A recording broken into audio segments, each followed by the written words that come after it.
started off as a PG podcast, but then Devin just kept on dropping shits and fucks, and now... That's right. We are live. The ghost faced himself, Brandon Hanev. This isn't like the start of last season when it was just, it looked like the Canucks were just a beer league team not playing defense at all. And just before Chris goes, no, I'm kidding, Chris, you can actually go now. no, hold on. We had to give more time for coming on late. So. I still had, hold on. All right. Chris, go, and then I got something else to say at the end. So, an elf and a midget in 2 back-to-back games. Yeah, he's definitely on a friendship tour for sure. Think, oh yeah, I'm okay with him being, the 6'7" defenseman. No! He is a AHL defenseman right now. Look, Chunky, don't mind Devin, okay? We all struggle with Devin, so you know.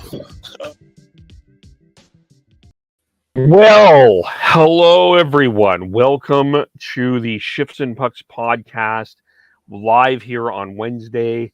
As you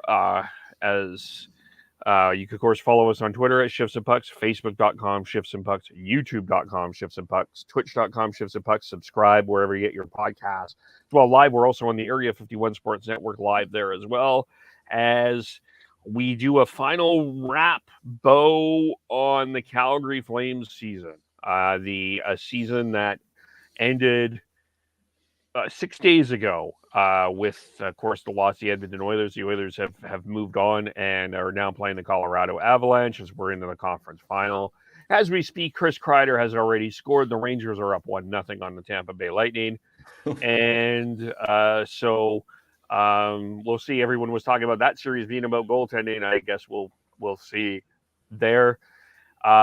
People haven't had a chance to speak to Devin and Dan since this all happened, and I feel like I'm putting this as like a significant tragedy, and in some ways, it's a sports tragedy, Shakespearean level. It's not a real life tragedy. It's at the end of the game, it's just a game, right, Dan? The Flames are real life to me. I don't know about you. Maybe they're just guys in your Xbox, but fair. How are you doing? Leaving the game, I was in the press box for the last game. It was the first time I'd seen so many grown men actually crying as I walked from the press box to ice level. It was a tough night for a lot of us. How am I doing? I'm okay now. We've had time to digest and decompress, and I think listening to the end of season media conferences and stuff, I've got some closure on it. I think it's always going to sting. I think the way the season ended, the fact it was to the Oilers, I think this is one of those things that'll go down in Flames lore and will always sting. Yeah. Devin, how are you? Along the same lines, it's very disappointing with, like Dan said, just the way that the season ended. You really wanted more and expected more out of the Flames, even though, overall, if you take the microscope out and look at the season as a whole, it is a successful year for sure. But the way that it went out, that's hard. 5 games, let alone the non-kicking motion from Blake Coleman, called a kicking motion. It is hard. And, I thought I was over it, but now actually talking about it on here, I'm really not yet. Devin, not just a kicking motion, a distinct kicking motion. There you go. Yep. Yeah. Blake, if that was such an impressive kick by Blake Coleman, the Calgary Cavalry probably need to sign him as for their team. That if he is able to make that a distinct kicking motion with a 6'1", 205-pound defenseman behind him and tackling him as he's heading into the net, that's damn impressive. And the Cavalry or the Vancouver Whitecaps, or even if we can find a way to get his Canadian citizenship card, he should be on the Canadian World Cup team, because that's some damn impressive soccer stuff. And I think for that, the goal has been rehashed. Rehashed over and over again. It was to me, that was a terrible call.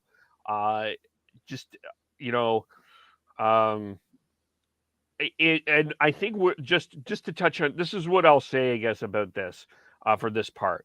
My biggest problem with the call is the call on the ice was a goal, and to me there was not. I don't know how they go through this review process. I'm not exactly sure, but I don't think that there was enough evidence to overturn that. If if it was a no goal. If it was called no goal and then someone said, okay, we're going to challenge that and it comes away no goal, I actually could argue, okay, I could see why, because it's a tough decision, because the way everybody was talking about it. But to me, if the call of the ice is a goal, there wasn't enough evidence to overturn that. Not to me anyway. That's what bugs me about it. Kevin, what bugs me is that neither coach on the ice challenged, and it was the war room in Toronto sort of overturning what was on the ice and second guessing their officials. And I think it'd be one thing if Edmonton challenged it and you know what? Okay, we looked at it and we reviewed it. I'm starting to think that maybe in the playoffs, we should just let the two teams and an official team make those calls. Like it just feels like it was weird that it was overturned and nobody in the arena seemed to care. Yeah. Along with that, it's not like that was the deciding, like Game 7 deciding goal. Sure. That's a Game 5 that doesn't need to be reviewed like that. It really doesn't. And to your point, Dan, it's a crying shame that Toronto decided to overturn that when it wasn't really a thought process on the ice. Yeah. Another thing, and I don't know how many times you guys have watched the replay. If you're like me and you came home that night and just sat watching the replay, the puck was going in the net anyways. The foot did not redirect it past the goal line. So to me, even if there was a kicking motion, so you kicked it from here further in the net, it shouldn't really matter. It was past the goal line with its trajectory anyways. And let alone, it's not like Blake Coleman he was looking at the puck for a little bit, but as he was getting pushed, he lost sight of the puck. If you look exactly of where his head is at, if we are going down to the microscopic level here, and which is obviously what we are doing from frame by frame, he's not looking at the puck as he quote unquote kicks it in, redirects it in. He's not looking at the puck. He's getting pushed from behind as well. So like there should be more to it than just, is there a distinct kicking motion? How is he getting pushed in? Like, yeah, oh my God. All right, get me worked up again here, fellas. Yeah. Take an intermission so you can go for a walk, Devin. Yeah. We're going to have to have little pauses here as we go. Oh my God.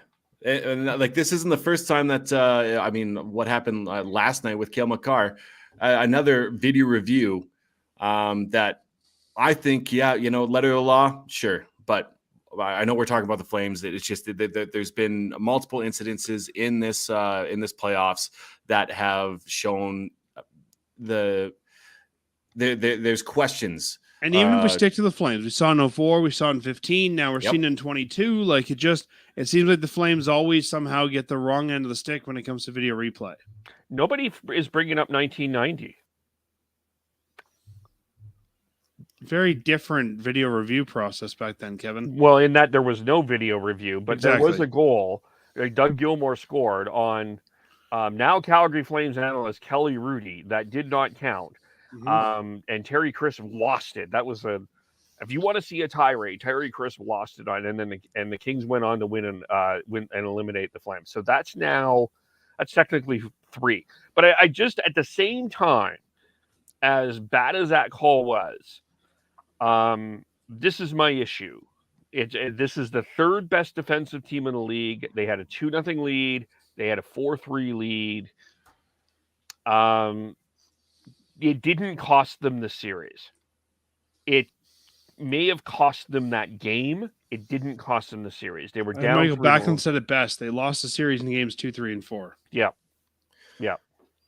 Now, and I think what really bugs me is they did not win those 5 games. Like out of a 5-game series, they did not win those. They did not win. I like the way that they played didn't deserve to win, but they could have won 6 and 7, right? And that's I think what stings the most to me is that if that goal counted, what would have happened in those last 2 games? And I know it's what it could have, should have, and that's exactly what we're debating right now and talking about. But it seemed like they were trending in the right direction. Michael Backlund was the best Flame, period, in my mind. And that throughout the entire series, he kept on getting better and better throughout the playoffs. Because I remember talking about after Game 2 against Dallas, he was non-existent in my mind. And he just kept on getting better and better every single game. So, and you could see that Johnny, he was clicking and firing a little bit better. I found that Matthew Tkachuk was playing better as well.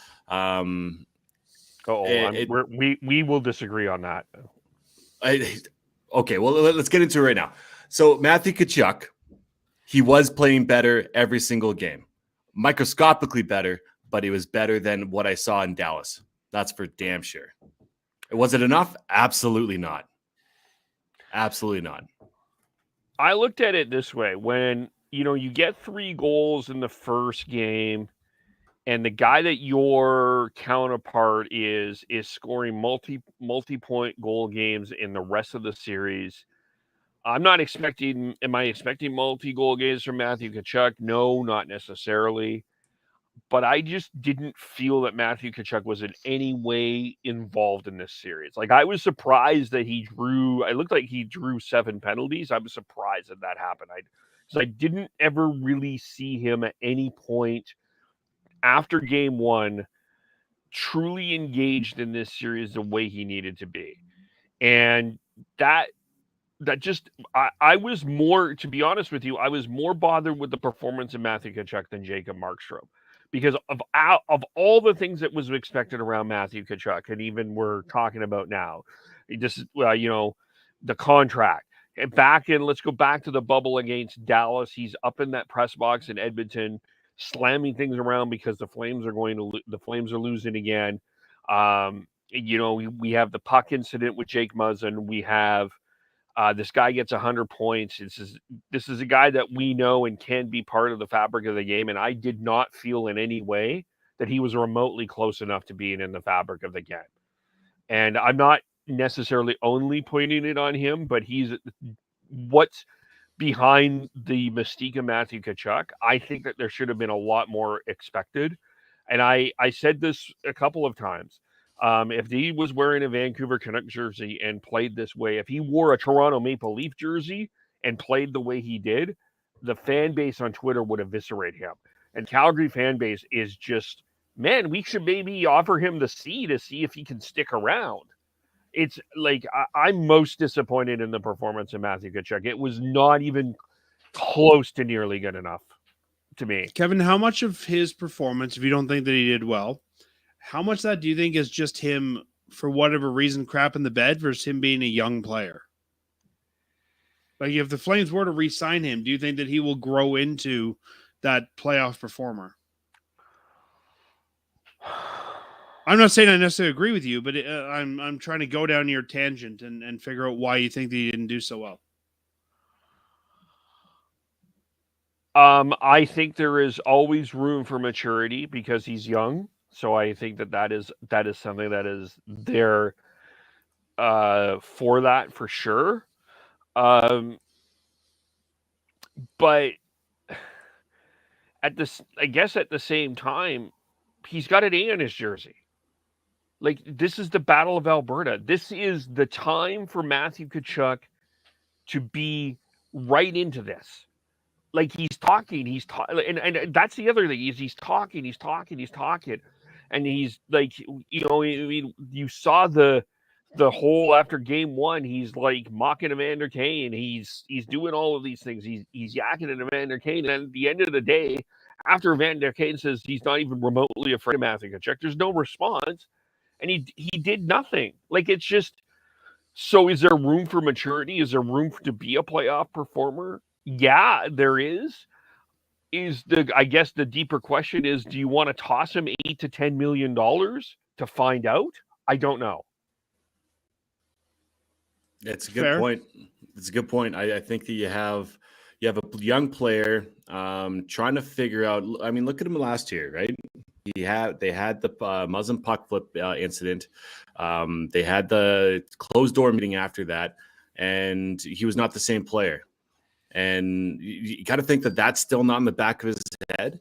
I mean, we can only assume and speculate exactly what happened within that meeting, but obviously the leadership group in of the Flames at that time had to talking to him to tell him to calm it down and not be a shit disturber every single game, even though that's what he's done to make him successful. And I would think that maybe that is in the back of his head when it's the perfect time for him to be the Matthew Tkachuk we love and know in Calgary, especially in the Battle of Alberta. And maybe there's also what happened in the first round with Klingberg and how he tried to engage him at the beginning of each game until game 4, where he probably got told to knock it off a little bit.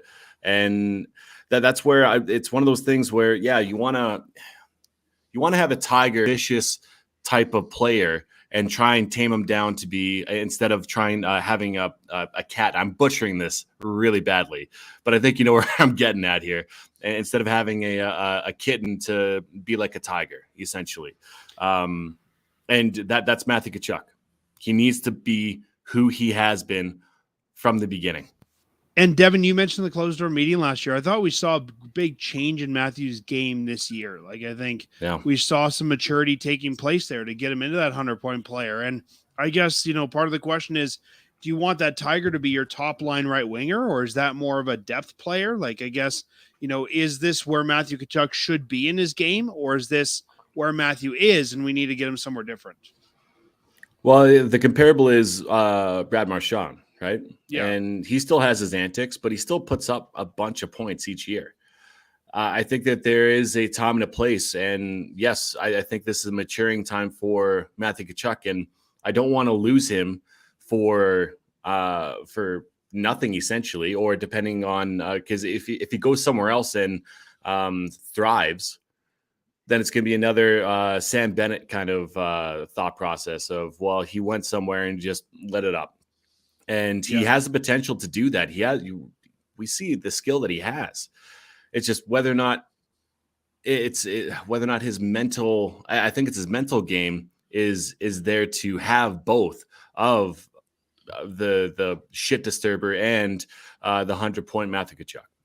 And, you know, Kevin, you were mentioning you're not sure if it's right to bring him back long-term with the way that you thought he didn't perform in the playoffs. I mean, do you guys think it's a realistic option here to get him to accept his 1-year qualifier, see what he's got next year, and then make a long-term decision?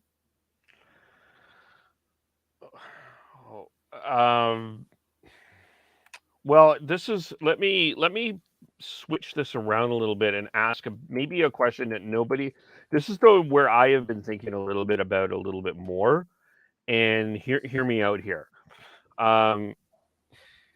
So you've got Matthew on the books here. So if you sign Matthew, it will probably, there's a pretty, okay, let me build this bigger.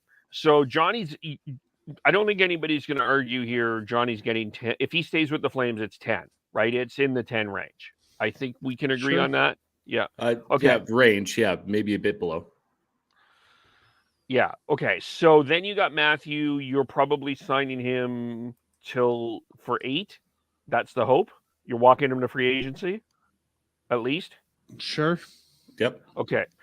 So, and you're probably at 8 to 10 with Matthew, probably. Okay. So here's what's coming down the books here in 2 years. You've got Noah Hannafin in 2025. That is a UFA at 4.9. I don't think that that's going to be a huge raise. But here's the one that nobody is talking about. What are you going to pay Elias Lindholm? He's making 4.8. He is a UFA in 2025. He's not going to be making 4 point whatever. I think that's at least, you are at least at 8 or 9 with Elias Lindholm, quite possibly more. To me, the question that is, if you're putting 10 on Matthew Tkachuk, I think Elias has to be at some point a priority here, and you're not going to have him at 4. And other thing with the Flames is not only have they not really have had a number one elite center for years in this organization, it's damn hard to find one. And to me, this may be controversial. I think Elias has to be more of a, like, I know that you want to sign Matthew Tkachuk. I understand that he's the priority in terms of this year, but long term, I would rather give that money to Elias Lindholm than Matthew Tkachuk if I need to make that decision. And I think looking that far ahead is tough too, because it's expected the cap will raise significantly in 2025 after the TBS deal comes in. So who knows how much more money the Flames will have then. I mean, you could essentially just give him a raise that doesn't affect the overall cap a lot. So I think looking at the 2022 cap situation and 2025 are going to be very different. Plus, if you look at you have Michael Backlund coming off the books. You have Lucic off the books potentially this year, depending on what they plan to do with them, either trade him or buy him out. Tyler Toffoli, Dylan Dubé are off the books, and that's the only person who is, or there's two players that are on the books after the next, after 23-24, the 24-25 season. There's only Blake Coleman, Rasmus Anderson, and Jacob Markstrom on the books. That's it. Yeah, I don't think that at that point bringing Elias back is going to be that difficult. And, let's be honest, Elias Lindholm, as much as he's looking good now, it's hard to project out 2025. He's 27. He'll probably be on the downswing of his career by then too. You may not be giving him the big raise in his 30s. And now, granted, like to Kevin, to your point, you do want to keep him. You do want to keep him. He's an amazing two-way player. That wrist shot is unbelievable. That release is world-class release. And I agree with you. You do want to make sure that you have him.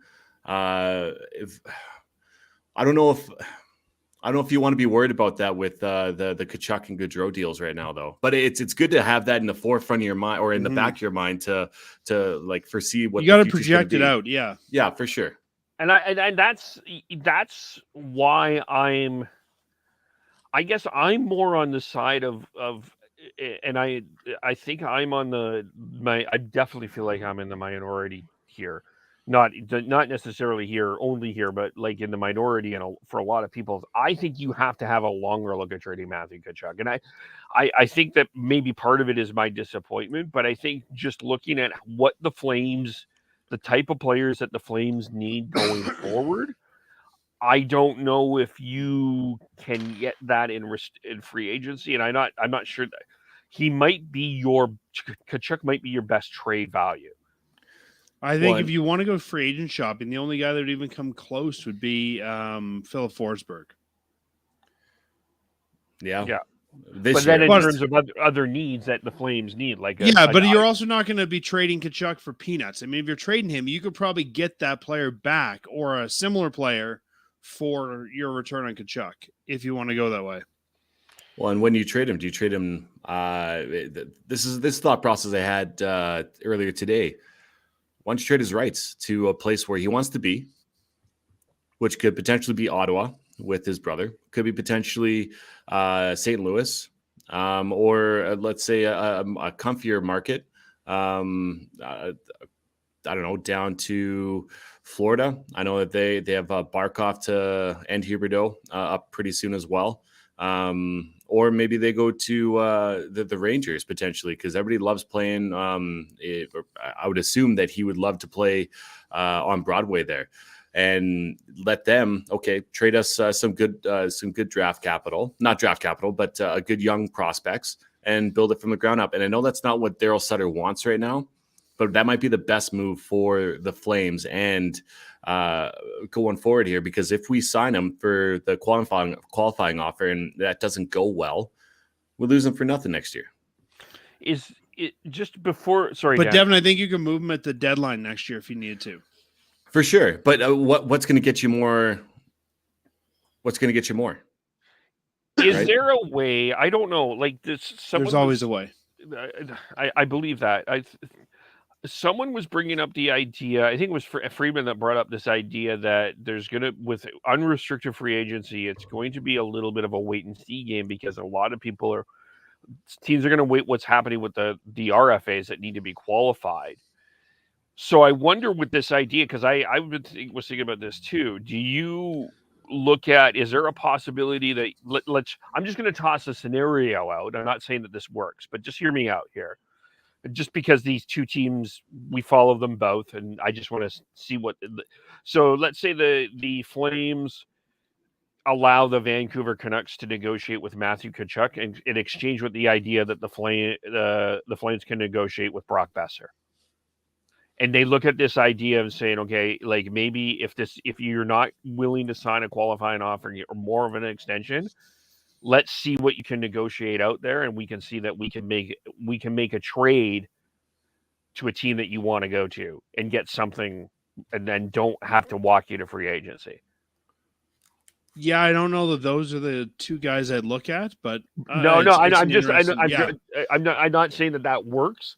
I'm not saying Tkachuk for Besser, but I'm just bringing that up as a possibility. And, Devin, you were mentioning some of those teams like Ottawa. Honestly, if Ottawa wants them, I'd rather that they qualify them and take the 4 first. Like, I don't know there's a roster player there that's going to step in. And maybe that's what you got to say if you're Daryl Brad. Hey, it's going to cost you 4 first if you qualify. Why don't we take 3 first? We're doing you a favor. And, this fourth line guy and do it that way. But we've seen what Tree can turn first round picks into. Like just having that draft capital, whether he uses it at the draft or he trades it, I would be much more confident in him having that extra ammo. Yeah, then I guess what you're saying is that he gets an offer sheet. Yeah, either an offer sheet or we do someone a favor and say, hey, you were going to send him an offer sheet. It would be 4 firsts. We'll trade him to you for 3 firsts and a roster player, and we're doing you a favor, and we'll just trade you his rights. Yeah. And remember that if he gets offer sheet, Calgary gets the right to match. So, I mean, if somebody wants to offer sheet him and the Flames think it's reasonable, we can always match it. Well, and I think at that point, though, Tkachuk wouldn't sign that. And he would be advised not to sign that because he wants to get the most out of it, right? And that's the whole point of it, is that Tkachuk would want to get the most, period. I guess the big thing is if Tkachuk leaves, we can't, I don't think, just get, if you think this team's still competitive and if you think this team still has a window to compete, you can't have Tkachuk walk out of here for draft capital. You need to replace that top line RW. And that's my thing with if you can get a top 4 defenseman, which I do think is a need, a top 6 forward in the style of a Yanni Gore, Dylan Larkin, a player that has the speed, which I think speed is an issue with the Flames. I think that's one of the lessons that it comes away with this, and can get into the fabric of the game. Then I think that's something that you look at. I'm not giving Tkachuk away. I don't think it's smart to trade Tkachuk for draft picks necessarily, but I think if you can get the type of player that can fit into your top 6, that can fit into the top 4 of this team in terms of defense, I think that's where you look at it. I think if I'm the GM, I'm not going out and saying, yes, let's trade him, but I think I would be exploring what the options are and then making that decision of, is he more valuable as a Flame or is he more valuable for the assets he can return? And it all depends on like Johnny Gaudreau as well. If Johnny doesn't stay, if you lose them both, you're screwed. Yeah, well, that changes the trajectory of the entirety of your roster. And you have Dustin Wolf, who is coming up, right? You still have Jacob Markstrom, you have Pelche, you have Zari, you have all these young good players that could be coming up here. And if you, for instance, trade the rights to Tkachuk, you could add more to that. But it all really depends on, does Johnny stay? If Johnny stays, Tkachuk has a more likelihood to stay. But if Johnny goes, Tkachuk goes. And I could see if Johnny goes, I still think the Zadorov contract was a shoot from the hip because, oh crap, we lost our top defenseman. Let's bring in a proven guy. I can see the Flames just throwing more money at Tkachuk if Gaudreau goes, trying to just keep him there, which I think would be a mistake. Okay, so with Johnny, I'm maybe just feeling optimistic on this, but I think I'm more on the side that I think he's going to stay than he is going to go. I agree. I just don't, and I'm not looking at this in Johnny's eyes, and I think Johnny has a family, all of that. I just don't know if another team can offer what Calgary can, and I do think that one of the things is I think that there's an advantage of having Daryl Sutter, because I do think Johnny plays better. I think Johnny, he's taken some steps with Daryl Sutter. He's become a much better player. I thought in this series with the Oilers, he wasn't great, but I saw some progress from Johnny Gaudreau. The reality is you're not going to Johnny Gaudreau is not going to do what Connor McDavid and Leon Draisaitl can do in terms of just turning it on and taking over a game. That's not Johnny's game. He's not going to be like Johnny that. needs to be surrounded with good people. Yeah, exactly. And it's just a different type of player. So, but I thought Johnny was fine. Like, I thought Johnny took some steps. It wasn't good enough. I didn't think the first line overall was good enough, but I did see some steps. This is an oversimplification, but he is a one-trick pony, right? You know what you're going to get from Johnny Gaudreau, but he drives the line, but he doesn't drive the line. Yeah. If that makes any sense, right? And so, yeah, you guys are right. He needs to be surrounded by good people. And you do have Elias Lindholm for another 2 years. Having him as your number one center right beside Johnny is ideal. So I think that even if Tkachuk does decide to go, Johnny Gaudreau, if he does decide to stay, has a good track record with Elias Lindholm. And one guy who I haven't talked about yet is Andre Mongiapani. I think that he has a good potential, not to be a number one top line player, but he definitely could. And maybe in short spurts see exactly what he is. Yeah, I don't think I would look at Mongiapani as being my number one winger for next year, but I still think that he's too streaky. But I think he's definitely potentially an option down the road. But Kevin, I agree with what you said about your intuition says Johnny stays. He was very complimentary of Calgary in the postseason stuff. His parents, his family all seem to like it here. I think, his wife is now pregnant, it sounds like. So I can see them wanting to sell down, start the family here. Like, there's a lot of, I would say, precedence of guys that have sold down here even after they retired. Like, I have this sense that this is where Johnny's going to be. And they were very close, from my understanding, before the season to get a deal done. Mm-hmm. So who says that structure of that deal isn't similar? It's probably gone up, and especially with the career the year that he did have. But I think, yeah, I think we're all on the same page thinking that Johnny Gaudreau is most likely going to stay. I agree. And Daryl Sutter was asked about it today, and he said, there's nothing more I could add. I've already told you that Johnny's a good player. So I think Daryl wants him to say too, and I think that's if it just feels like the right fit. But again, it depends. Someone could line up a brick truck and offer a ridiculous amount. I don't think there's many teams that'll be able to offer more monetarily than the Flames will. Yeah. At least know where they'd want to go. I mean, I don't think he's going to Seattle. Well, and I don't think he's going to Philly either. No. And I think if you look at where Johnny's at in his career, I mean, he's getting older. Let's be honest. He's not 24 years old anymore. This is a guy who, at 28, he's probably starting to think about a cup and winding things down. He knows who the coach is here. You go somewhere else, you don't know who you're going to play with. Like, I think there's a lot of uncertainty as you get older, especially for a guy that doesn't have a cup. That's like, why, if I go there, am I actually making that? I mean, it's sort of a Gillis syndrome, right? Always chasing the cup, never quite sure what you're going to get. And I think Johnny's going to get some good advice too. You at least know Calgary's on the upward trajectory. Elias is going to be here. Those guys will be here. Just sign the deal and stick around and be part of this. Do you think this legacy talk that someone brought with Johnny matters to him? I think every sports player at some point thinks about their legacy. I think when you skate out there and you see the banners and the rafters, I think it's hard not to. Do I think it's the only thing he's thinking about? No. But I think, everyone thinks about it, not even sports players. I think we all at some point think about our legacy. Yeah. Say for instance, Calgary does win a cup while Johnny Gaudreau's here.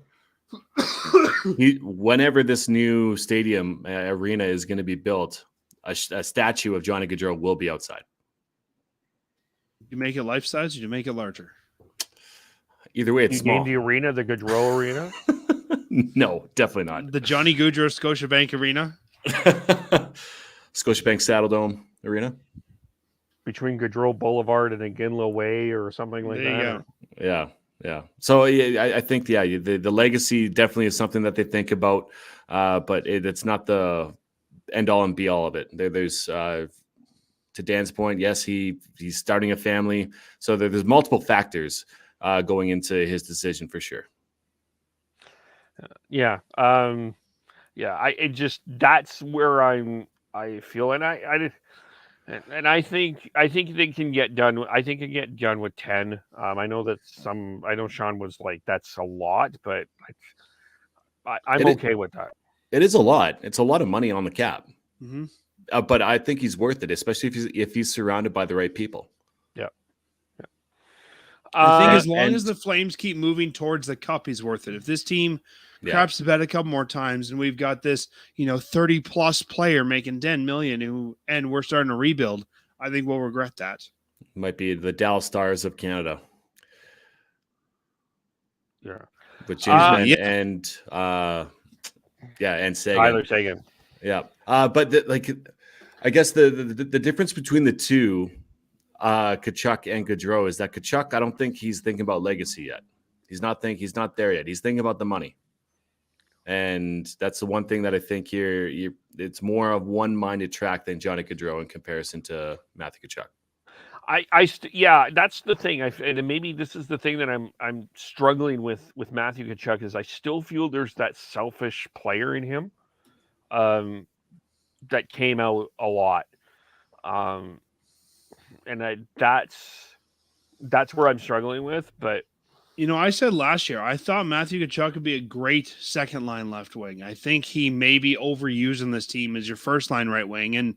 And I mean, if you're paying him $9 million, $8 million, you can't move him to the second line. But maybe what they really need to evaluate is this guy a guy we want to pay that money to be on the top line? Or is there someone that money could better go to, whether it's Mongiapani or someone outside? Yeah. Well, and with that, though, I feel like there's a lot of teams that hold him at high regard and would pay him that amount of money have him on that top line, because I guess depending on where he goes, there's got to be some sort of structure there within that lineup that he would be able to get that ice time that he wants. I agree with you, Devin, but this year, unlike Johnny, they can't just pay him. They would have to either give us draft picks or assets. So I wonder, do they hold him in high enough regard to pay him $10 million plus the assets to get him out of here? And if he is just in it for the money, maybe his best idea is to take a 1 year and then go to free agency. Well, and the other side of that coin is that team, if they want to get him at a reduced price for 1 year, essentially at $9 million, what about the thought process of, why don't we just wait for him to come to UFA and then we don't give up anything? Exactly. Yeah. It's very convoluted. Yeah, and there are a number of teams in that in similar situations. So it's a fascinating go around here. With the rest of them here, I mean, we touched on Mongiapani. That's also an interesting contract too. I lean two ways. I'm open to keeping him. I do agree with you, Dan. He's very streaky, but there's another part of me that wonders if a team will overpay for him because they see 35 goals, and you might get more than you should for Andre Mongiapani. That at least I wouldn't be open. I would be open to exploring what you could get for him. I think with a player like that, you've got to at least see what the market would bear out. Yeah. Excuse me. He hasn't really had much time on the first power play at all. And I think that if he did, he would have more than just even strength goals and even strength points. I think you really, you have to explore the options here with him, see exactly what you could potentially get, and for any RFA. I mean, obviously you want to keep him because he has been effective, and who's going to replace those 30-plus goals? It's a good question. But you do have Tyler Toffoli for an entire year as well, as starting next year at least. And if we do trade him, I think that there are other needs on this team, like Kev, you said before, defense, that you could help solidify that. I think if it wasn't for the two big contracts, you definitely look at keep Mongiapani, but I just think that they're going to be run out of money somewhere down the line here. Mm-hmm. And while you might not want to get rid of him, it might come down to, would you rather keep Mongiapani or Tkachuk? Like, they may just have to make a sacrifice somewhere. Yeah. It's very true. And the comparable with that as well is a very similar age group of Dylan Dubé at 23 and Mongiapani that's 26. I know that's a 3-year difference, but they're I think are along the similar trajectory here that we saw a lot of progression from Dubé this year and more the same from Mongiapani. And I think I'd rather have a Dylan Dubé than a Mongiapani. And Devin, you mentioned moving Lucic earlier. Buying Lucic out really gives you no cap relief. You have to, if you want to get rid of him, either him retire or trade him. I think you may have to use Dubé as a sweetener in a trade. Yeah. Just can we go back to Mongiapani for a second, Dan? I want to get your perspective because Devin and I have had this conversation for a good chunk of the year. What do you think Daryl thinks of Andrew Mongiapani? I think Daryl sees potential in him, but I feel like Daryl gives him chances and doesn't get what he wants out of Mongiapani. I think Daryl's put him on a line with Backlund and Coleman now. We've seen him get some more chances on the power play, stuff like that. It feels like just because he's streaky, Daryl's not getting quite what he wants out of him. He's also a small player, and I don't know that Daryl... I mean, I don't want to say Daryl doesn't like small guys. I mean, I think Goudreau's the exception, but I just think that he's looking for more out of a guy that high in his lineup. Do you think Daryl thinks he's a 200-foot player? I think Daryl thinks he has the potential to be, but I don't know if Daryl thinks he is now. Yeah, that's I because he, you look kind of at his 5-on-5 ice time this year. He didn't get a lot of it. Which one of the games in Dallas he sat for most of the third period. I just, I think this is one where the fans got really enamored with Mongiapani's 35 goals. And I don't think Daryl Sutter was particularly impressed. And I do think that one of the things that I think that was missing from Mongiapani's game that would have been great in the playoffs that we didn't see enough of is something that Sutter challenged him on late in the year is he got a lot of pretty goals. He didn't get a lot of garbage goals. And I think he needs to get more in the dirty areas offensively. I think Sutter will want that from him next year. Fans in the Sea of Red love homegrown talent. I think fans really got behind Dubé and Mongiapani because of that. I'll be honest, I don't know that I look at Mongiapani in a Calgary Flames team that's contending for the Stanley Cup as a top 6 forward. Yeah, But if you keep him, you're going to have to pay him like a top 6 forward. And I think that's really where my split comes in. I'll be very curious on if he goes to arbitration, what the arbiter is going to give him. Mm-hmm. Right? Is going to be $4 or $5 million. I think that's probably where it will come down to if it goes all the way through arbitration. Yeah. And then he'll just be walked to free agency. And once again, okay, you have him still under control for one more year. So it could be a deadline deal that you can make depending on where you are and what regard you have with him and how you're feeling the conversation and the contract talks could be during the year. But it sounds like, is it Rich Winter? Is that his? I think so. Yeah. The one thing we know about him is that he's a hard ass motherfucker that squeezes GMs for everything that they have. And I guess with Mongiapani too, I mean, he's 26. When you're 26, you kind of know what you've got out of the forward. Like, I don't think we're going to see a lot of change in his game at this point. So, Devin, you were mentioning taking the free agency. I don't disagree. I think that might be best. See what guys have got, or if Rich Winter wants to try and squeeze the Flames, I think he can try. But I think the Flames know that they just may not have the money for him.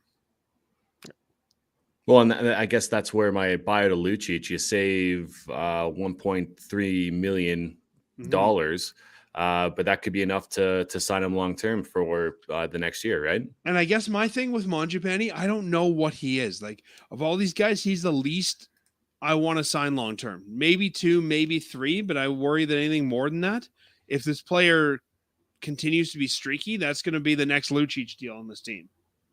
For sure. And if you're Rich Winter, he is 26, so this is the prime time for him to get paid long term. Wasn't it his last deal that he held out right till training camp? Yep. Which I think tells you something about maybe his perceived value versus the team's perceived value too. Yeah. Well, in the contract before that, he did the exact same thing.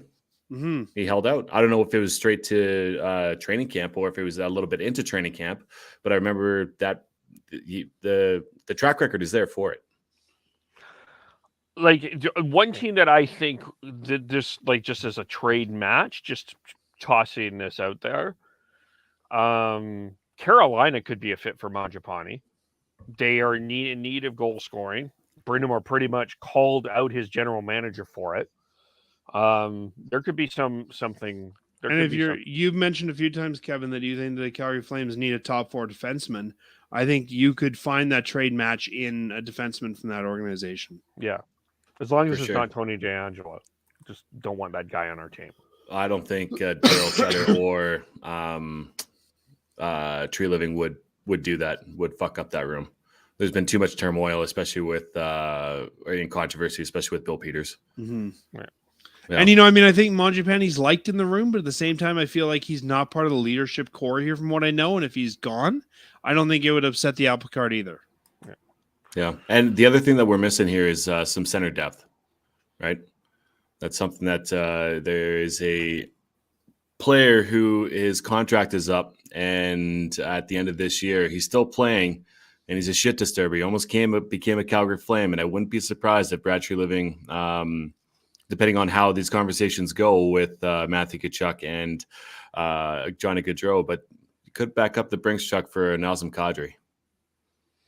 I'm open to that conversation. I don't think he's going to have much of a Brinks truck to back up. If you can back up your Ford pickup and get Kadri, maybe you can do it. But like I said, depending on how things go with. Okay, so you think he might be a replacement for one of those guys? Yeah, maybe. Yes.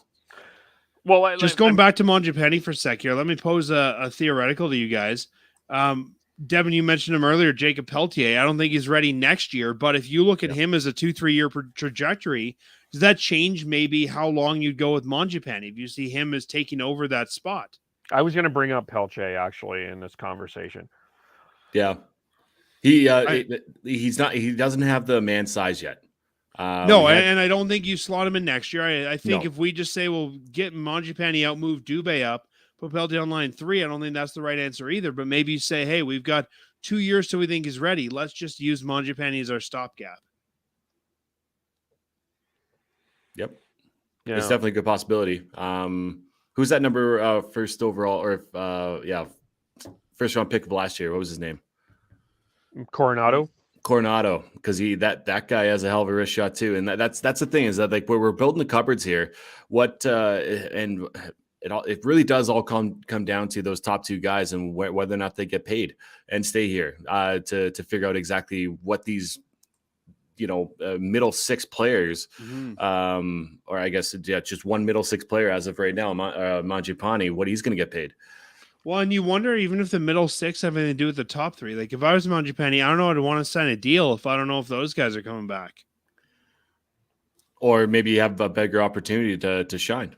Well, that's it. You might say, hey, I think I can go to a cup team, but if that's not going to be you guys, I want to get out. So, I wonder if if all the dominoes sort of rest on Johnny and Matthew. 100% it does. I truly believe that. Yeah, it does. So I guess in terms of the free, just one other thing, just with Lucic, I may be on the minority here, and I think there are some Oiler fans that will applaud my opinion here. But I'm more open to keeping him than buying him out. I still think he knows his role. He does his role. He's a simple fourth line player and I think he wants to be in Calgary. Kevin, if we take the salary cap out of it, I totally agree with you. I don't want to buy him out. I think he may become a victim of the salary cap, and you have no choice but to buy him out. If it comes down to Mongiapani or Lucic, which guy do you take? Like, I would agree with you. I think he's a great forward liner. I think he knows his role. I think he's a great part of leadership here. But I don't think the tree's going to mortgage, players to keep Lucic. And I think he may just – no, not saying he couldn't come back. You could buy him out and bring him back as they did with Stone. But I think that may have to happen just to free up paper money. Yeah. Listen, if he comes back or if he stays with the team, I'm not upset. Yeah, he's a role player. He's a leader in that locker room. Everybody loves him. And Dan, you said it. I don't know if it was before the podcast or if it was on, but you said that he could be a captain. He's the guy I'd put the C on, right? And so that's those type of leadership leaders are hard to come by. And I think you had one with him, and I think you had one with Trevor Lewis, and I think Trevor Lewis is going to be back with the team next year. I don't think we have to worry about a cap hit with him. But I truly believe that you got to keep those guys around depending on what the cap situation is, because there's going to be teams that need to get to the floor. And why not a Lucic at $6 million? Yeah. I'm open to bringing Trevor Lewis back on a 1-year deal. I'm okay. I would be okay with that. If you remember at one point, the Flames were a little strapped for cash. They bought out a fellow named Michael Stone, $3.5 million. Brought him back league minimum. Like, if you could do something similar to that with Lucic, I think that might be the way to go. There was something with that, though. There's like stipulations with that, because you can't. I don't think like in a regular circumstance you can buy a guy out and then bring him back at league minimum. I think you can. I don't know. I'll see if I can read the CBA while we're chatting. Yeah, but even then, okay. What league minimum is? What, $750? $750. At that point, you're saving very minimal amount of. But at the same time, dollars. you're gonna have to bring somebody in for that $750. Why not him? Yeah. Oh, totally, absolutely. Yeah, you got to fill the roster spot. I'd rather fill it with him than Zavgarodny or some AHL placeholder. Yeah, for sure. And I think that you look at trading him before you think about buying him out. Yeah, and I agree with Kevin. I think he's a great role player, but I also think that for cheaper money, you can find a similar role player. So if anyone will take him, and we don't have to pay for them to take him or pay very much, I'd move him out. I think it's going to take Dubé or Valimaki to move him, and I'd be okay moving, especially if it's Valimaki. I'd be okay making that trade. Yeah, I wonder if I wonder if Yuso would be okay with it too. He was passed on the depth change of scenery. Yeah, he was passed on the depth chart. He had an injury. I've heard I've heard he may have even been passed by another player on the depth chart. I think maybe a time for a change of scenery for him. And you remember at the end of last year, they were talking about young players feeling like they're better than everybody else and feeling like they deserve the ice time. And I think that he was one of them. Yeah. And so if you fall from grace of skill and of personality, because I remember Peter Loubardias talking about when we drafted him, the leadership qualities that Yuso had. And I still think that those that are still there, it's just, maybe a change of scenery would be best for him. Just to go through the other ones, and then we should probably spend some time on the defense and then here. But Yarncroke, for me, he didn't work as a center. Like he was, I think a lot of people have said he was fine defensively, and I could grant that.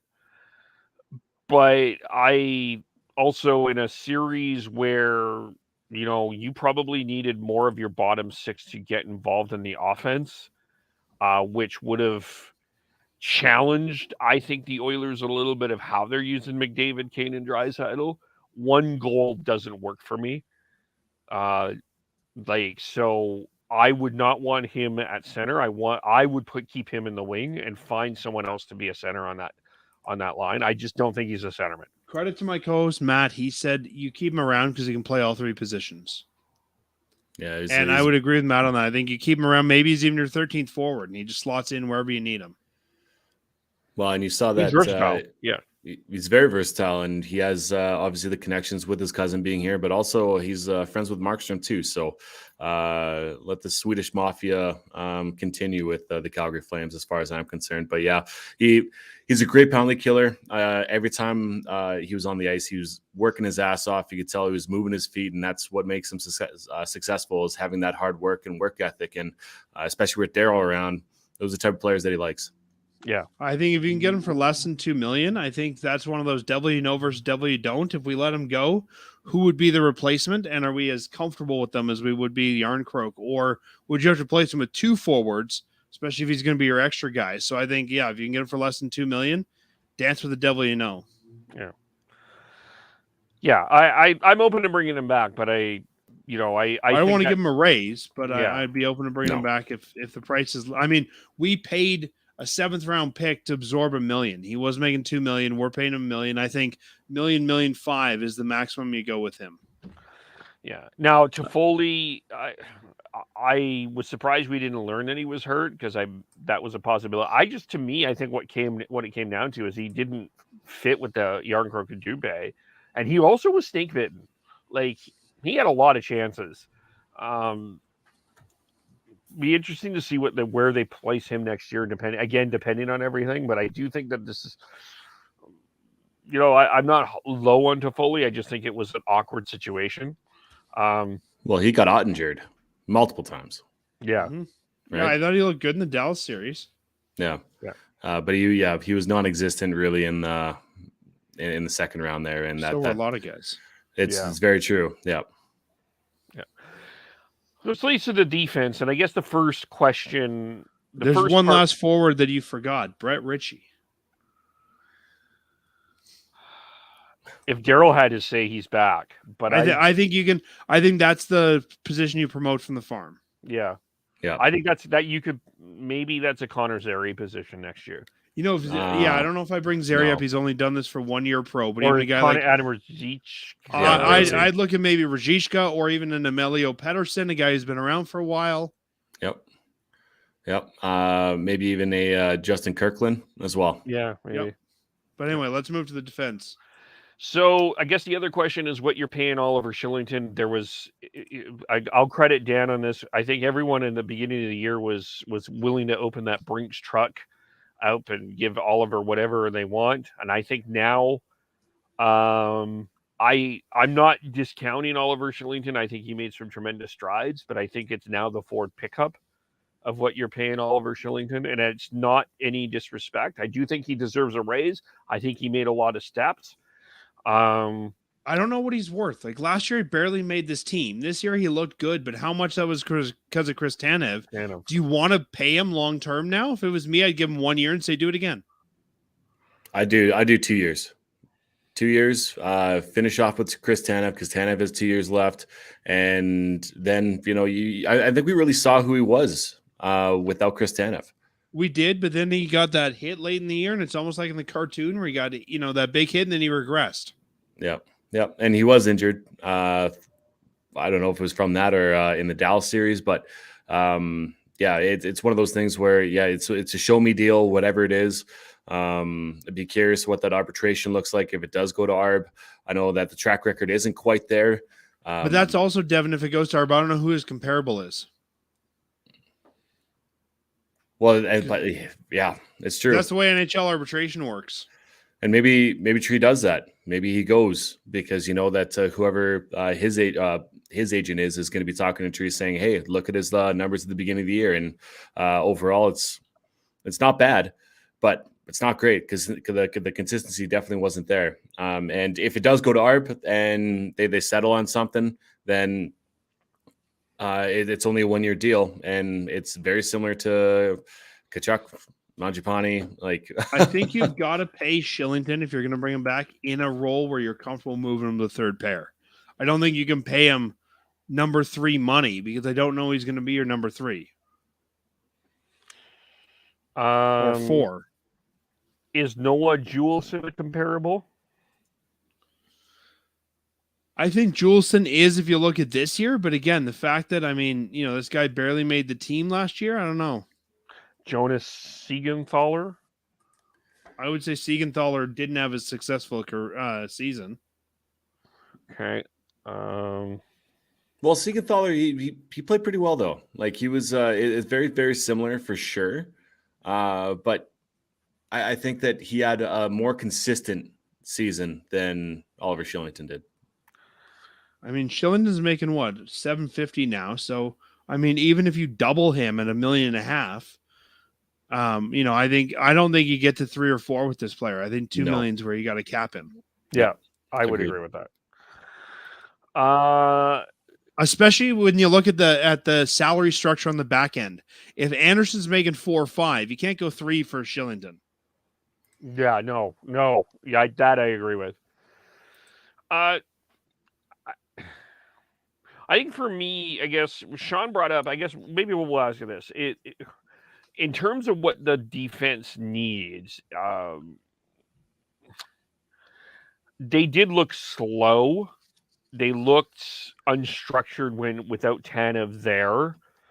I think the one thing maybe I will give Rasmus and maybe Anderson and Hannafin a bit of a.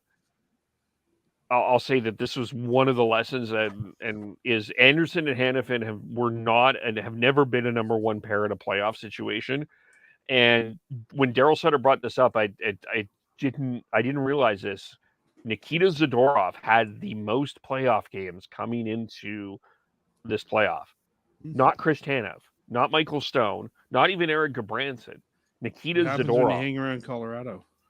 Yeah, you just get into the playoffs and play games, I guess.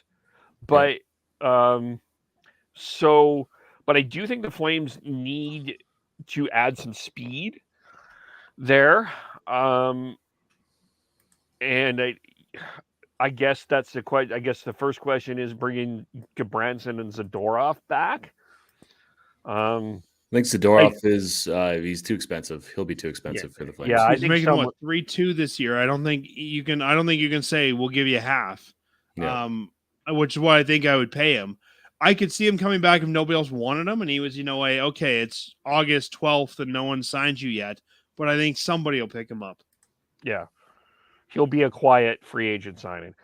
Gabranson, do you pay him too? Well, if we just said that we're going to pay Shillington too, is Gudbranson as valuable as Shillington? No. You pay him third pairing, which is 1.5 at most. I don't see anything more than that. And the way that he was valued by Daryl, I think he'll do it.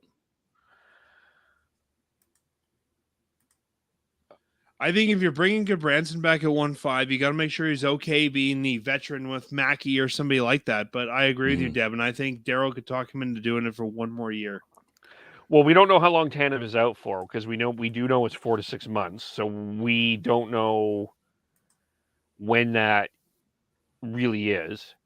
We know that Chris Tanev is a superhero and he will probably come back a la John Cena. And it's the Royal Rumble in that. But if it's Ella John Cena, how will we know if he's back? We won't be able to see him. Yeah. But I think there's a reasonable argument to bring Gabranson back. I would be open to an idea of a Gabranson Shillington pair next year and see. Well, I was about to say, if you think that the Flames need another top 4 defenseman, I think your bottom pair has to become Shillington, Gudbranson if they both come back. And then you're looking to fill a top 4 spot. Yeah.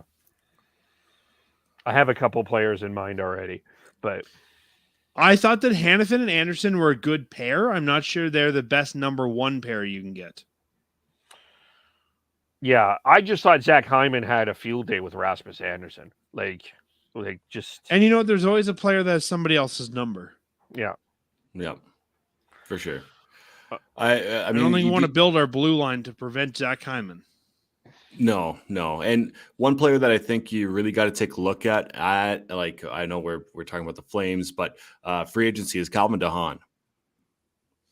Yeah, I can see DeHaan. He can play both sides. He's blocks, he hits. It's exactly what a Daryl Sutter type of player is, and he's decently mobile. He's not a big slow guy. He's older, but I think he could fill some of the Zadorov role, Devin. For sure, exactly. And it might be a bit more expensive than a Gabranson, but I think the tools that he has is ideal, and he's very much a Chris Tanev-esque type of player. If they want to go with someone else in that same role, I could see Ethan Bear filling that role. That's where kind of why I brought the Mongiapani idea up, because that would be. I know I don't know what's going on in Carolina and why he didn't play a regular role there, but he would be a guy I actually would be interested in. I just think he had a tough time in Edmonton. I really think that Ryan Huska seems to work well with the defense. I think it would be a good situation for him here. But I also, this one may require a bit of a Brinks truck here.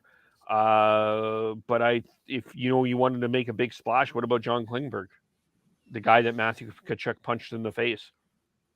I think Klingberg is going to be one of these guys that can have offers from 20 teams, and I don't know Calgary's going to be number one. 29 years old, 47 points this year. Can operate on your power play. Yeah, it'll be. I don't think he's coming north of the border. No, I think Josh Manson will be another guy who's going to probably get the biggest deal he's had yet. Yep. Oh yeah. Now, if you're looking at a guy you might be able to get a little bit cheaper, and you're looking for a guy that might be a reclamation project, what would you guys think about Oli Mata? He's making $4 million. I don't think he's worth that. If you could sign him for half that, I'd be okay with that. Like with him being. Yeah, I don't know. I don't think so. If they brought him in, I wouldn't be upset. But I think that you gotta, if you're gonna make a recreation project out of it, I would think that the guy out of Richmond, BC, Troy Stetcher could be a better option for you. I can say that. I just wonder if he's too small. Yeah. Well, you're looking for mobile, right? You got massive size back there, right? And having both is very hard. And John Klingberg is definitely he has both for sure. But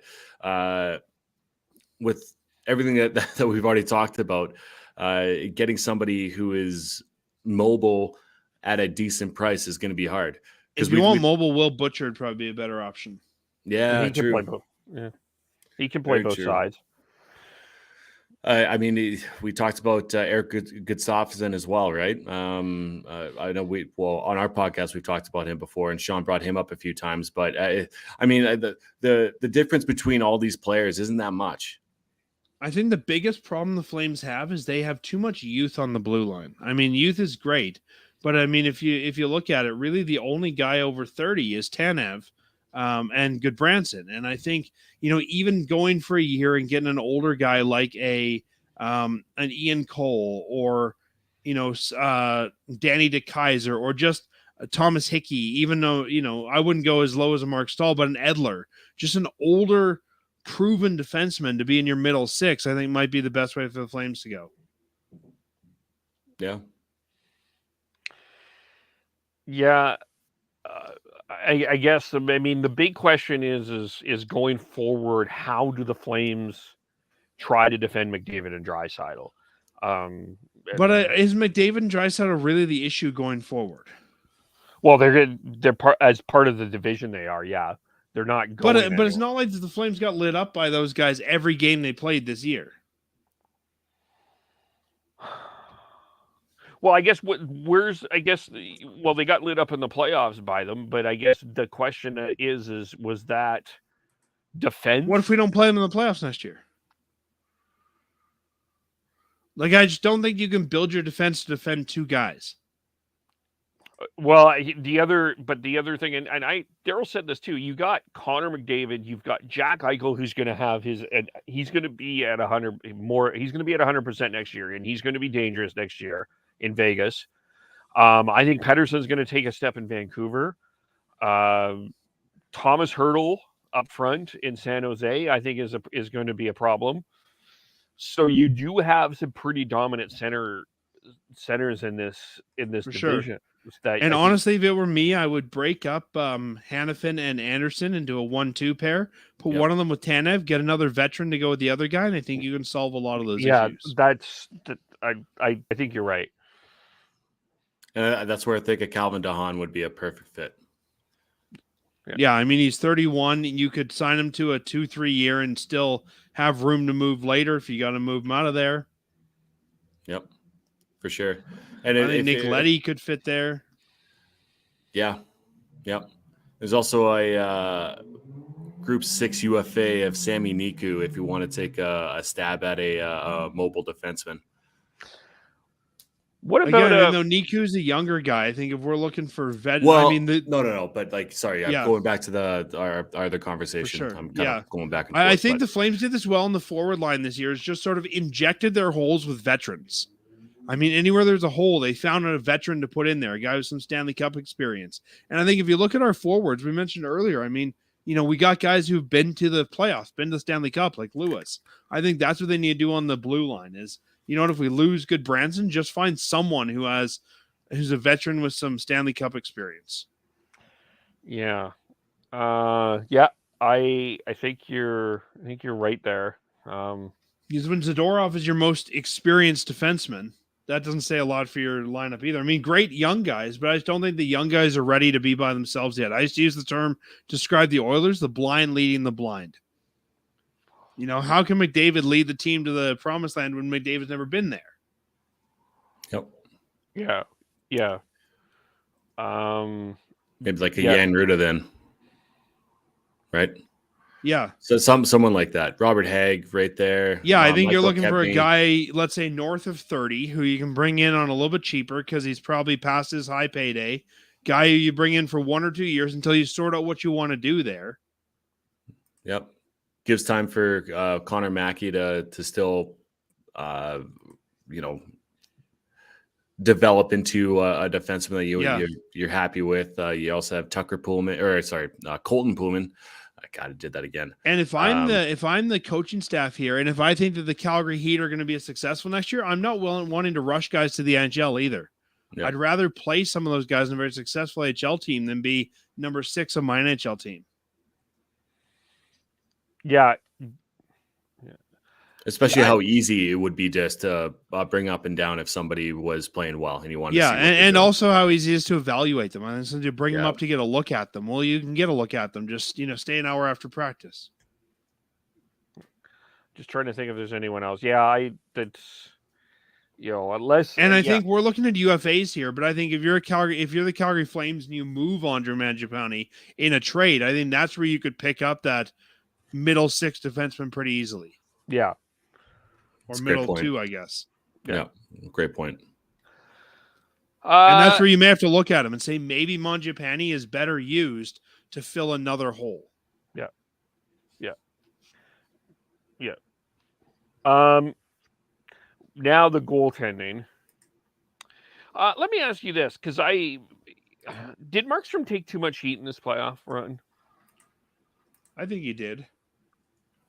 He definitely did. You're gonna have bad stretches. You come into a hot goalie like Ottinger.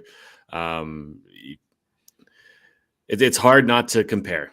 It really is, especially with him being voted for the Vezina. Most likely not going to win, but he's probably going to be number 2 in my mind as far as votes go. God, the amount of shit that I've heard on the radio about, trade Markstrom. Get rid of that cap hit because he was terrible. I think that's an absolute bogus statement. Yes, he got lit up on his glove side in the second round against the Oilers, but I'd say that's a one-off. I think that's a unicorn. You're not going to see that happen again. when people have said trade Markstrom, the question I asked them is, who would you rather bring in? If we would have sat here at the beginning of the year when you're a GM assembling your team, nobody says that Jake Ottinger kid's going to be fantastic, right? The GM did the right job putting the right goaltender in that position. I mean, when we look at free agents, there's nobody better. Do you want to bring in Fleury or Holtby? Like, we've got the right goalie. I think and I think a lot of his problem, he didn't have good defense, as Kevin said. Like, the goaltender needs good defense. And I think that he's the guy that when you watch the clips, you see him getting scored on. But to me, the entire team failed. You're just not watching the clip of McDavid go through all 5 of our guys. Yep. You look back at what Ottinger, as great as that performance was as Ottinger, I recall one breakaway that was Johnny in game 3. I don't recall a lot of on-man rushes. I just recall the Flames putting a ton of pressure on Ottinger. With the Oilers, they had 2-on-1s, 3-on-1s. There were terrible line changes. There were, breakaways shorthanded. Zach Hyman shorthanded. Evander Kane's hat trick, 2 of them were tap-ins. To me, this was more on the defense than it was on Markstrom, and it's so easy to pick on Markstrom. I think you could go the other way with it too. Do I think that Smith is the better goalie because he won the series? No, absolutely not. And I would even say that it's the defensive structure was just a complete breakdown.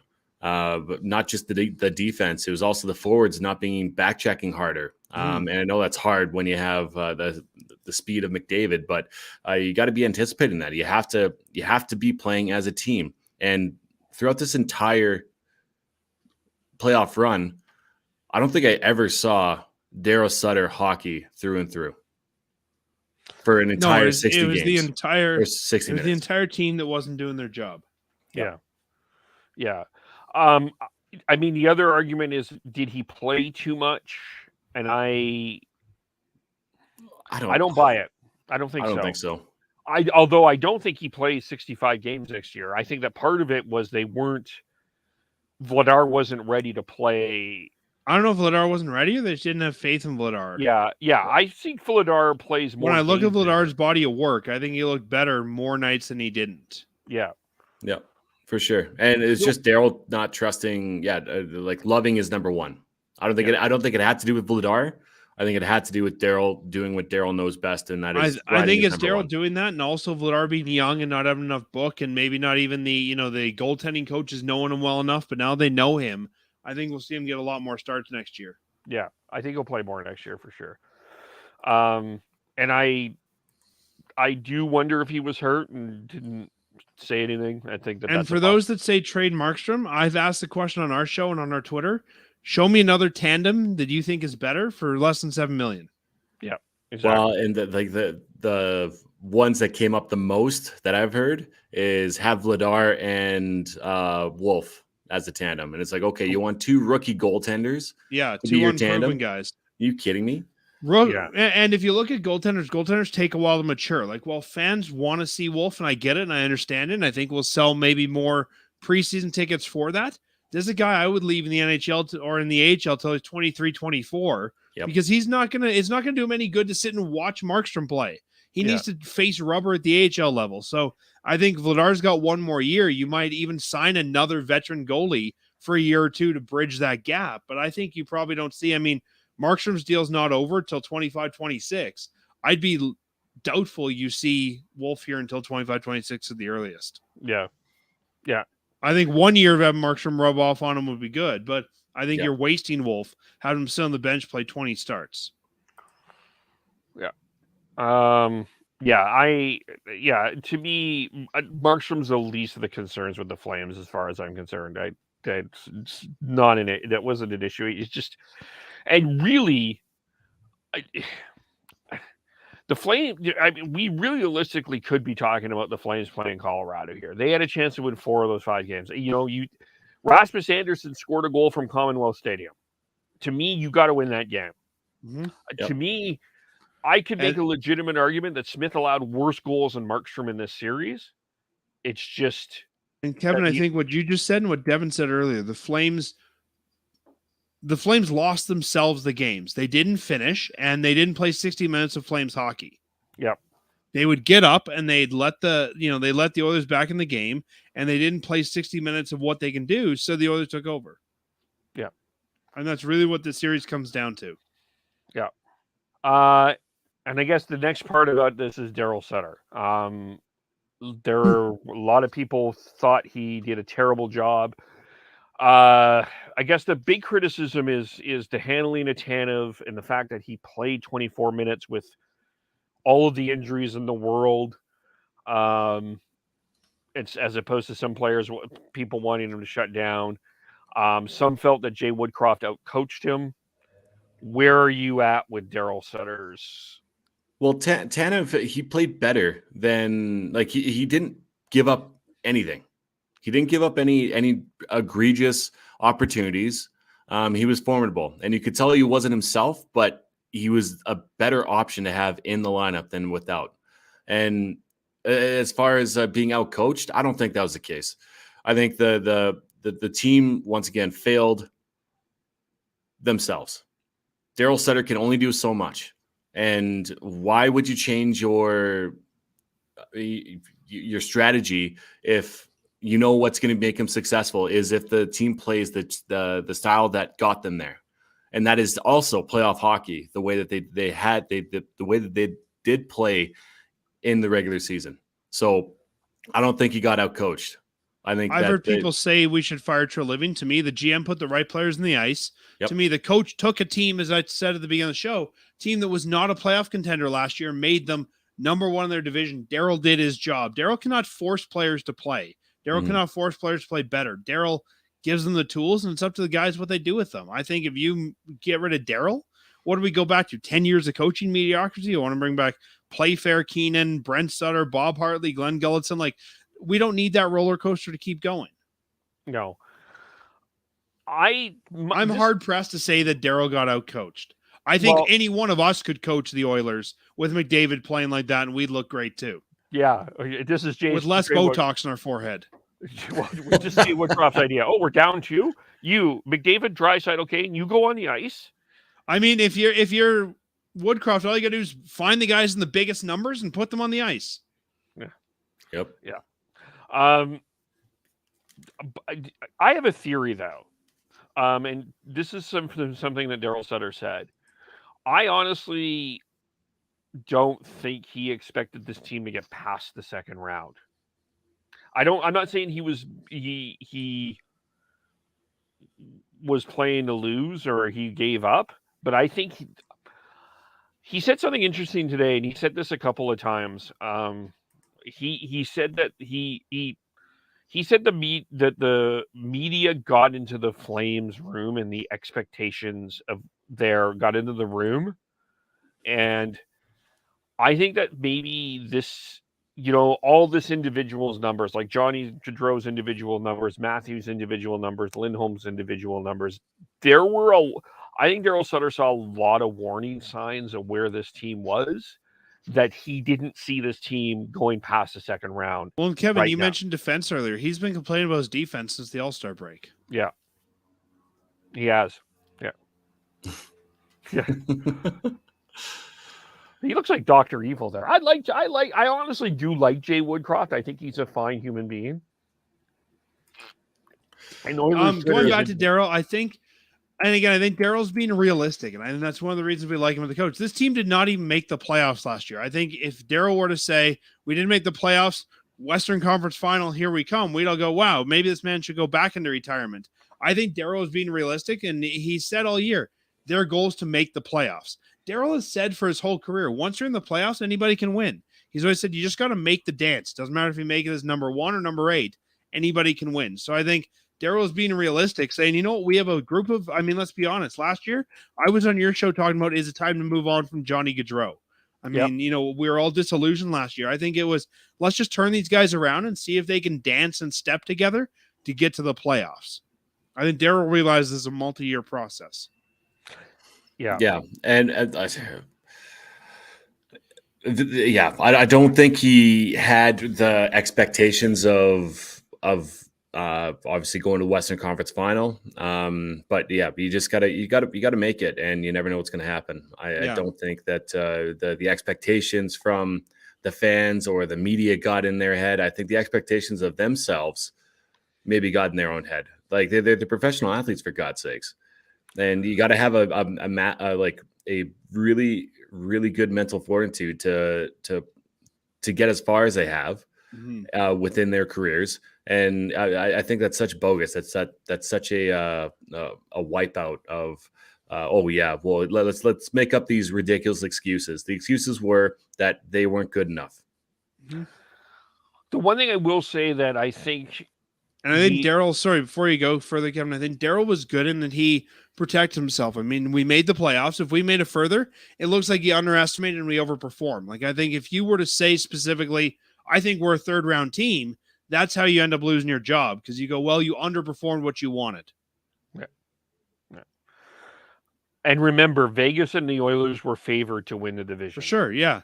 And I think if you look at this team on paper, based on what they did last year, I mean, with, Shillington in our top 6, with all the guys that didn't perform last year, if Sutter were to sat down first day of the season and said, this team's going around 3, we always said, wow, Daryl's old and senile. Where's Jeff Ward? We need him back. Yeah. Yeah. And, the Oilers had more playoff experience than the Flames. You look at Mike Smith as an example. I mean, he's actually, this is his second conference final. Mike Smith has more playoff experience than the whole team together. Yeah. And then you have that sweep against Winnipeg that, that's playoff experience. Yeah, you got Duncan Keith there. Yeah. Duncan. Yeah. And I know that people laugh at what Duncan Keith is. The Oilers brought him in for this time of year. Well, it's like we were saying earlier, right? The Flames need to go out and get a veteran defenseman with playoff experience. Yeah. So to me, I don't think. I think within that room, I think Daryl knew, and that's not to say that Daryl's not heartbroken. I think Daryl took this hard, but I think he also knew. I think Daryl knew the limitations of what he has, and also that this is a great way to push these guys past it for next year. Yeah. It's all about learning experiences. You got to take those steps to become to be successful in the regular season. Exactly. Now they know, and they know what it feels like to lose in the second round, but they also know what it takes, because obviously what they brought was, but let's be honest, was almost good enough. Mm-hmm. Imagine if they actually played the way that they know how to play. They would have.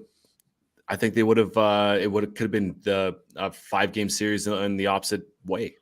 Devin, a former NHL coach told me it's easier to motivate when you lose than when you win.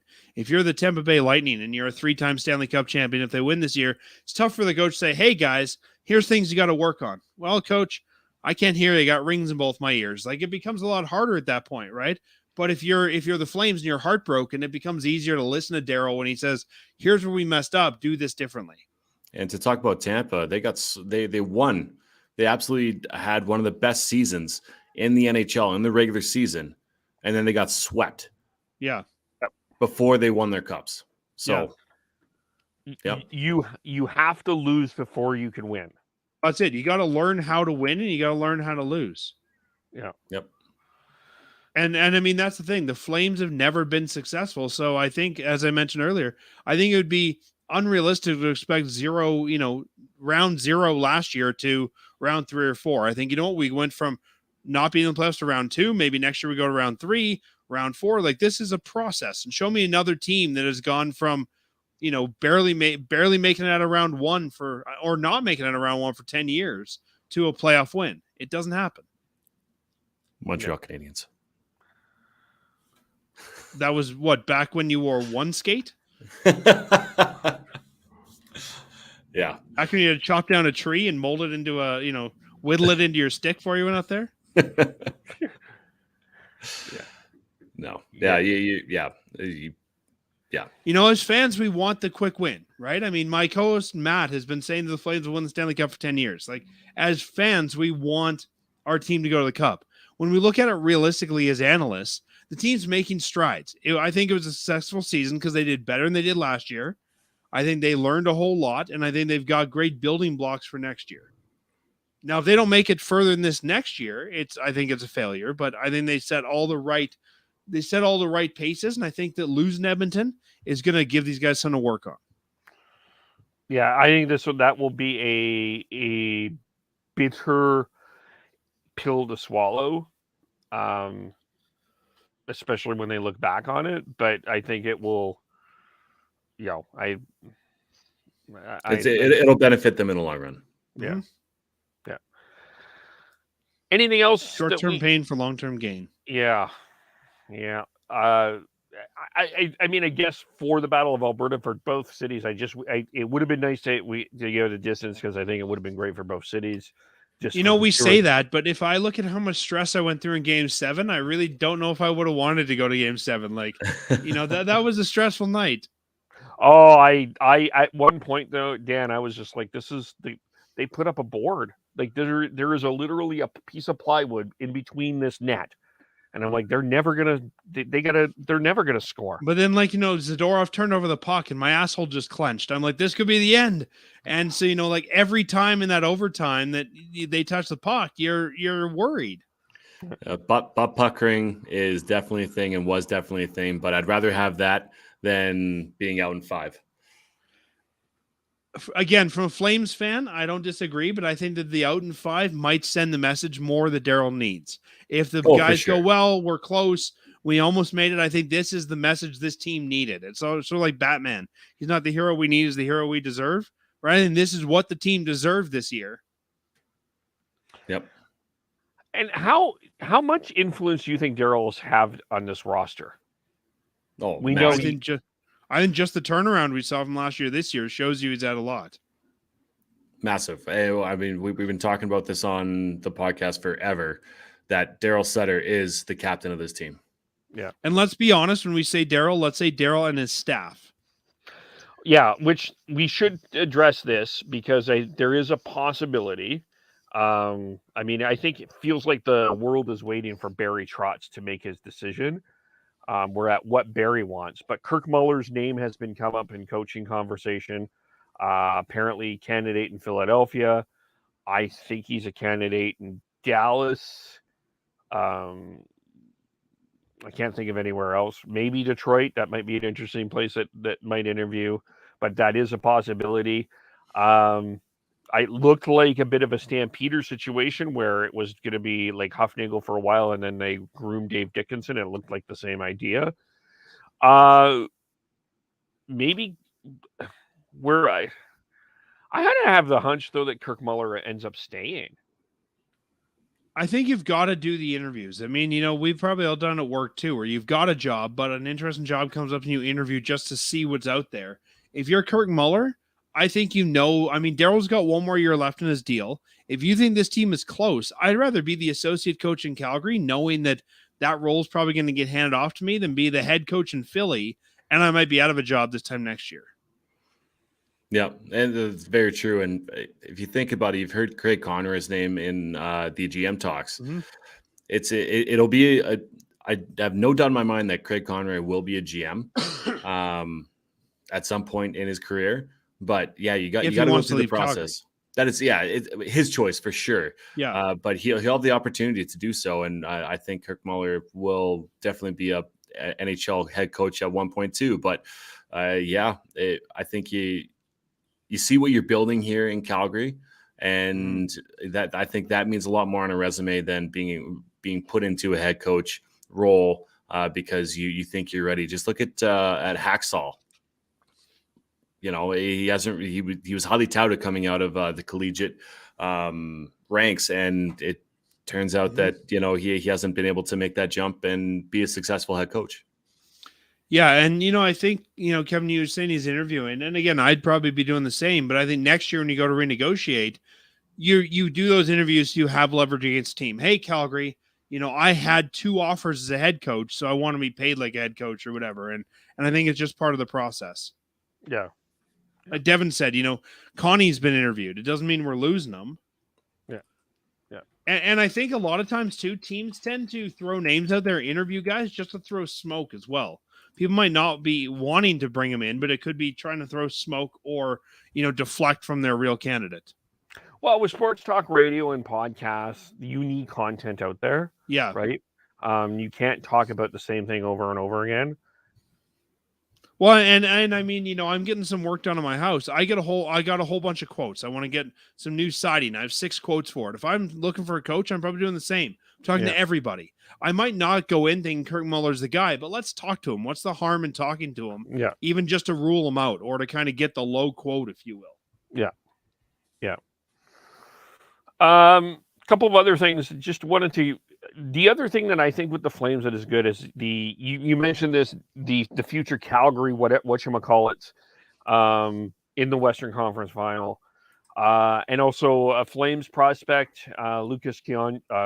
Sorry, butchering his name. Lucas from the Seattle Thunderbirds in the Western Conference Final. I think that's also a good thing that's going to happen with the Flames as well, is getting players, not Stanley Cup playoff experience, but successful playoff experience that they can bring in, and we have this to back up on. For example, the Thunderbirds down 3-1 to the Portland Winterhawks, come back and win.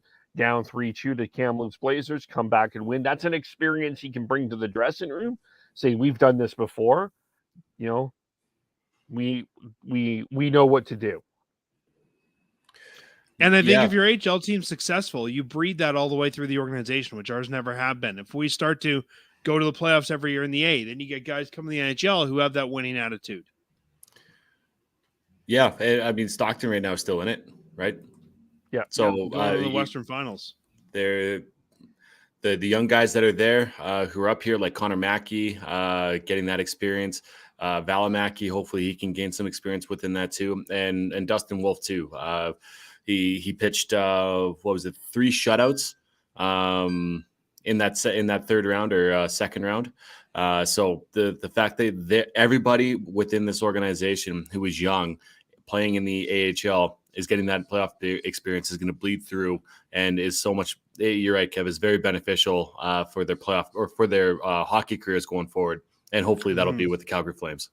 And that's Lucas Siona, by the way. I wanted to call him something else, and I was like, nope, that's not his name. Let me sure I get this right, because I chatted with one of the assistant coaches. I won't say who because I don't know if he'd want me to say who, but he was kind of telling me, he was in the AHL, and he said a lot of times teams call these guys up early because they want them to get playoff experience or they want them to get big roster experience. But he said if you look at the organizations that have perpetually good AHL teams, guys tend to stay down there a lot longer, and you actually end up calling up the middle 6 guys or the bottom 6 guys. I mean, if we're looking to replace, one of, Brett Ritchie next year, maybe Byron Frazier is the guy you bring up because they're not going to miss him down there, but he's good enough to be a 4th liner, and you keep those young guys cycling through at the AHL level. And you develop them. Yeah, and you're developing them and you're having them win, and you're not just, you're down there playing some time. When you're winning and you're learning how to win and you're, being successful, you want to keep those guys in a successful scenario. It's also more likely then you start getting more college UFAs who want to come in and be part of that. And it helps the whole system all the way through. And, the draft this year, the Flames only have 3 picks. Brad if he's going to the draft, there's some good poutine places near the Bell Center. When's the last time Brad went to the draft and didn't give up at least 1 pick? True. Yeah. Either moving up or down too. Yeah. Well, and there's some players out there in terms of junior free agents, college free agents, and other players out there that it's not just about the first. We talk about this on all the time. It's not just about getting that first round pick, and it's not even about accumulating draft picks as much as everyone is just enamored with how many picks Montreal, Arizona, and Seattle have. And at some point, all those top round picks, you're not going to be able to afford to keep them. Look at our roster. We talked about Johnny Gaudreau, 4th round pick, Mongiapani, mid round pick. You can't stock your team with 30 first round picks. You're never going to be able to keep them all. Yeah, and it's developing and finding other ways to get players into your roster. And I think that's. And Matt and I usually go to the rookie camp every year at Winsport. The Flames do a really good job of identifying college free agents, whether they bring them in or not. They do a great job of that. And I think this year, like you said, Kev, with only, 3 draft picks. I mean, they've got a great HL team, as the stats tell us. Not like we got to bring in a ton of bodies, but I think they will look to fill those holes. Walker Dewar, who we brought in last year as a free agent. Like, I think the Flames it'll be a boring rookie camp, I think. It's going to be a whole bunch of walk-on guys. You're not going to see all your favorite names, I'm betting. But I think that the Flames will do a better job because they have to survive of identifying European and college free agents. Yeah. What was that guy we brought in who looked like Wolfcastle McBain? David Wolf. David Wolf, yeah. Oh, yeah, I remember him. David Wolf. They haven't done as well with the European free agents. There's that other guy they brought in, Chechelev or whatever his name was, who didn't speak English. Chervenka, yeah. But they do well with the college free agents. And there was a recent Zagorovny. Zagorovny. There's David Wolf. Oh yes, yes. Yeah. Yeah, Zavgorodny. And I mean, he's been a healthy scratch in the HL, so I don't blame him. Let's move him on. Either someone else wants him or go back to Europe. But I think that's part of showing you're a great organization too, of saying, hey, we're not using this guy for the player's sake. Let's not just hoard them. Let's let him out of here and get him somewhere else. Yeah. Let alone Kari Ramo, right? Yeah, exactly. And I think, John Gillies, I mean, we were kind of done with him and he's found a new home, but I think that as a player tells you, this is where you want to be, because these guys, will let you go when the time's right. Yeah. And Brad is good at treating players right. Like you don't come out, you're not hearing rumors of a Flame player being disenchanted, but that's always been the case with the Flames though. Yeah. Yeah, they've always been pretty good at that, for sure. They ask a lot of their players, especially off the ice, but they treat them well. Yeah. Well, I don't know if there's any. I think we've pretty much exhausted the conversation, unless there's something I missed. Just going back to the AHL conversation, I think the biggest thing it's going to let them do is make sure that they have the same systems between the two teams. Yeah, Daryl's going to be there to work with those coaches. Those guys who come up are going to know the same lingo, same language. Like, I think it's going to make call-ups. Not even just in Calgary. Everyone says, oh, they'll be so close. Yeah, but half the games were on the road, you got to remember. With Stockton, you had to drive 3 hours to the nearest airport. Even when we're on the road, Calgary can get almost a direct flight to any other NHL city. It's going to make it easier to call guys up, and I think guys are going to be more ready because they've been around the NHL. Daryl's there working with the coaches. They know the language. I think there's going to be a lot of little things we're not going to recognize until we go, wow, so-and-so got called up and gelled so seamlessly. And that's when you're going to see those little pieces fall into place. Yeah. And I wouldn't be surprised if Glenn Godden would be a beneficiary of that. I don't think Godden will be here next year. I don't either. He's UFA, and I think, I think he'll go to free agency and say, you know what, Calgary, I've been here too long. Let's see who else might give me a shot. And I think that they're going to want to give a long look to Matthew Phillips next year.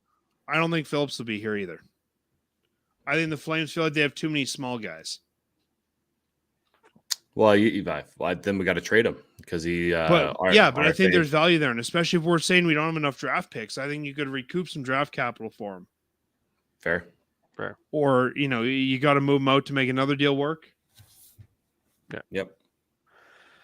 Well, my only concern though is you hear farm team. I hope Daryl Sutter doesn't take it literally and transports the entire team to his farm to do farm work. Kevin, that's the team hasn't bag skated yet. That's what they're worried about. Instead of bag skating, they're going to have to be, rolling hay or something like that. Well, he was asked about that. He's not even going to the parade. I'm rolling hay. I'm sorry, man. I'm not seeing Kevin Costner from Yellowstone. Screw that. I don't even think he knows what Yellowstone is besides a park. He doesn't seem like the kind of guy that goes home and watches Netflix. Yeah. or watches what actual ranchers do. I doubt he even has an Amazon account. Yeah, it's entirely possible. Fair. But he walked around 2 hours in Calgary today. Anyway. Well, he was going to pick up his package. That's yeah. That was funny. Oh, Daryl. He said he was Eau Claire. That's the other questionable thing. Who goes to Eau Claire? Is that still a thing? Yeah, he said he walked from Eau Claire Market, and I'm like, what was Daryl doing at Eau Claire Market? There's nothing there right now. Like literally, it's a dead zone. Maybe that's why I had to walk for 2 hours. He got there. He's like, oh damn, it's closed. I got to walk back. But he said he was talking to people. Yeah. I talked to Daryl too if I saw him. Is Eau Claire Market open? Hello. Yeah. It's not early 2000s anymore. I came for the IMAX. Where is it? Science Center. Yeah. Oh yeah. Jeez. It's been that long since I've lived there. Anyway, we'll leave it here. We'll take you there when you come back, Kevin. We'll take you to Eau Claire Market. Oh, dreams do come true, I guess. Eh? You can walk for 2 hours and talk to people. I might. That's We'll a whole put you on the Daryl podcast. Sutter tour. Yeah. We'll do a walk and talk podcast. Even if they don't want to talk to Kevin, we'll make them talk to people for 2 hours. Yeah. Sorry, sir. No, you're going to be on this podcast. Yeah. Anyway, well, we will. Where do we go from here? I guess we'll leave it here for this episode. We've got free agency coming. We've got the draft coming. We've got hopefully signings coming. There's still a lot to talk about here. We'll be discussing the conference finals, the Stanley Cup final. There's still lots to talk about. So we're As still Flames going. fans, we get a bit of a rest. Yeah, Recoup. Yes, recoup. I think that's the big thing. So that's the big thing. So Dan, I think you mentioned on your podcast July you're back, or Yeah, we just finished our season wrap up, having a lot of the same discussion you guys had here. We usually do a draft preview episode where we talk about who the Flames might take in the first round. With no first round pick, we're not going to do that. It's really hard for us to project out into rounds 2 and 3. So we'll probably be back shortly after the draft, just after July 7th and 8th, which is the entry draft, talk about what the Flames did and look ahead to free agency. Do we have guys signed? Do we not? What do we still need? So Fireside Chat, if you haven't listened to our wrap up, give it a listen. We'd love to have people listen to a similar conversation to what we did today, and then join us again in that late July period while you're sitting on the beach or, on the lake or whatever you're doing for the off season. And we'll talk about what comes up for the summer. cool. Yes. The other thing we're still waiting on is to find out when rookie camp is, but if that's beforehand or just after that, we're usually there covering that as well. So it'll be a big piece for our group. Yeah, and then the Young Stars Classic is back in Penticton, so my guess, honestly, is they won't do the rookie camp. I mean, they've got the rookies here. They got the AHL team here. I bet they'll have everyone, and they have barely any guys. I mean, they just let Ryan Francis go. I bet they'll say, let's meet in Penticton and do it there. Yeah. Yeah. Devin, okay. So, and it's been great to have you, Dan. I think you've added a lot. I've enjoyed hanging out with you guys this year. It's been more than usual. Yeah. Yeah, it's been nice having you, man. Yeah. Devin, how do we follow you? Follow me at Gordhout09 on Twitter. And then Sean is Beardy Canuck 03. Tyler TNOBLE. Christian Schneid's SCHNAIDZ. I am KEVOLE. Shifts and Pucks, Facebook, YouTube, Twitter, wherever you get your podcasts, as well as on the Area 51 Sports Network, as we have decompressed. Enjoy the hockey. We will talk to you. We will be back once a week. We're just setting our schedule for when we're back. We'll talk to you all very soon. Bye for now. Oh, we should do the Tyler Wave. Tyler Wave.